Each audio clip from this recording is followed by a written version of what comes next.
नमस्कार दोस्तों, कैसे हो आप लोग। आशा है कि कुशल से होंगे और मैं भी एकदम बढ़िया। अभी कुछ दिनों पहले आपने दिनेश देवर जी की शादी की हल्दी की वीडियो देखी दोस्तों।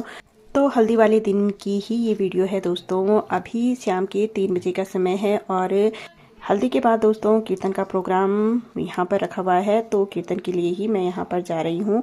तो घर जाकर दोस्तों कपड़े वगैरह बदलने के बाद मैं यहाँ पर अभी कीर्तन के लिए जा रही हूँ। तो यहाँ पर पहुँचने के बाद माता का स्थान कुछ इस तरीके से सज चुका है और दूल्हे राजा से आप पहले ही मिल चुके हैं दोस्तों।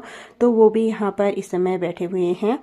तो भाई दूल्हे राजा यहाँ पर बैठे हुए हैं। कीर्तन का शुभारंभ यहाँ पर हो चुका है। तो कुछ झलकियाँ आपको कीर्तन की भी यहाँ पर दिखाते हैं।